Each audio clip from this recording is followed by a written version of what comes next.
Why am I starting to serve tea in my step van instead of coffee? And this is a great question, coffee versus tea.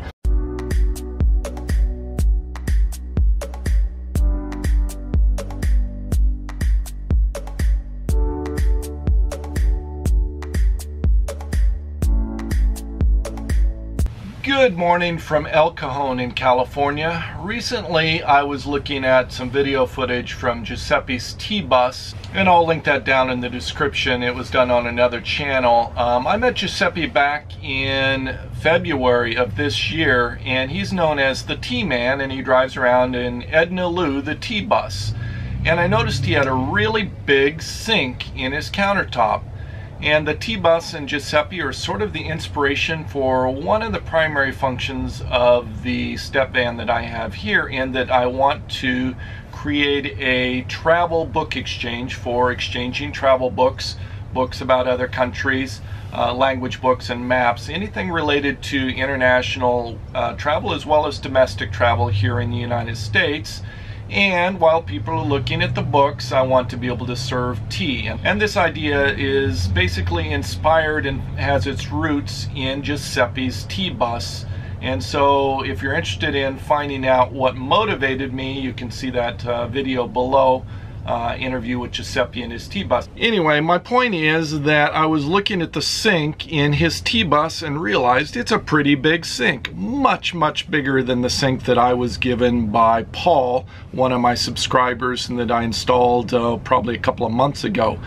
So I started looking around thinking maybe I need to have a bigger sink, and just within a day or so of that, Wiley, who is now a subscriber and a friend of Scott's down here in San Diego, has a sink, just a salvage sink sitting around that he was about to dispose of. And so Wiley donated this sink for my project, and the timing couldn't be better.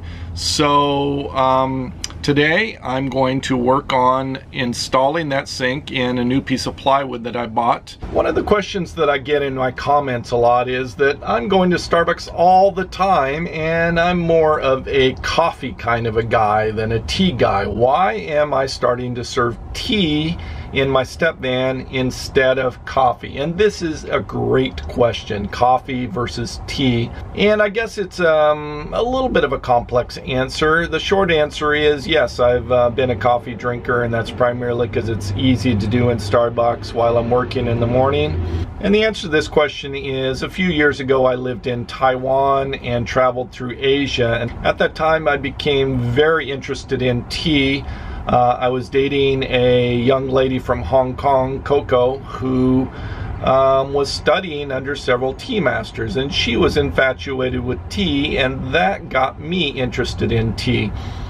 We would travel around Taiwan and in Hong Kong, and we met with several tea masters.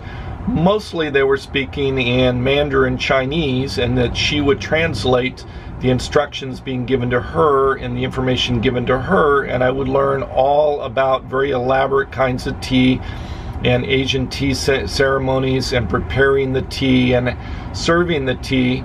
I didn't actually do much hands-on, but I sort of watched at the distance and was fascinated by that. When I saw what Giuseppe was doing in his videos, and then finally met him in February of this year, I became intrigued with the idea of serving tea in the step van. And I think tea is probably, culturally and historically speaking, a better drink to serve when you're first meeting people and greeting them for the first time. So most of the instances where I'm going to be driving around the step van and serving tea, it's going to be people that I meet for the first time. And so I think it's sort of like a official drink of greeting or new friendship, at least internationally speaking. And so I really like this concept of sort of making new friends and serving tea during that as a friendship, new acquaintance type drink. And I also think it's probably a better drink for you as far as health-wise.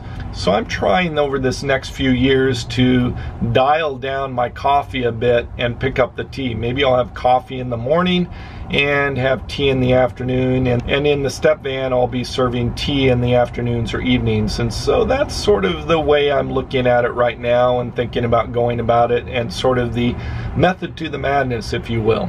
I'm about to attempt to cut out a hole for this sink over here. I'm upgrading from the small sink that Paul gave me, and I got some feedback from Giuseppe, who runs the T-Bus, that I need a bigger sink, that it's probably the best single thing that I can do to prepare for serving tea in the step van. So I managed to salvage this new sink here. That's actually a used sink from Wiley, who is a friend of Scott's. And so I'm going to do a cutout here in this piece of plywood, this birch plywood that I have, and upgrade my sink size from the small size to this new one. So today's project, cut out a hole. First, I have to measure this thing, figure out where I want to get it placed and set on this board. Alright, I have the sink set out, I have all the lines drawn. I'm going to cut a 1/2 inch in from the actual size here, which seems to be the spacing out to where these little tabs are for the notches on the edges. So I think that that's about right. I hope I get this right.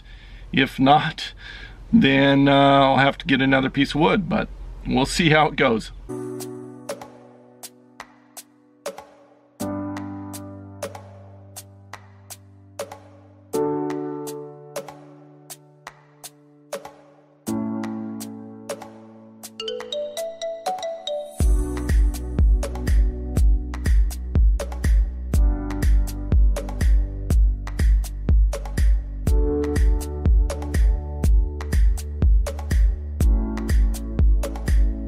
Dead battery.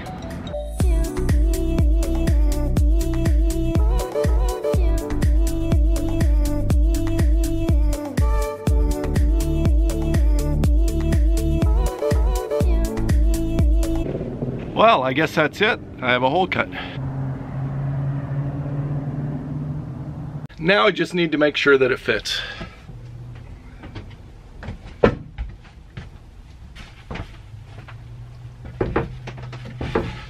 This part looks good, just have to see if the sink fits inside the hole.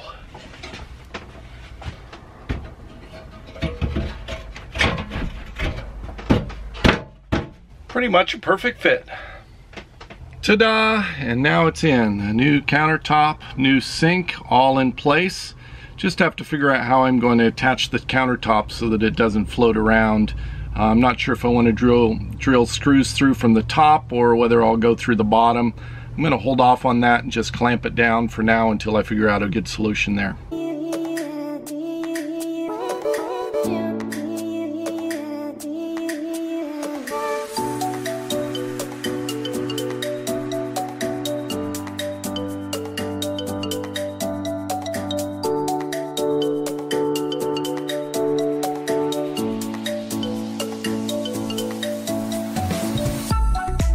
That's all I have for this episode. Thank you for watching. Savor the moment. See you next episode.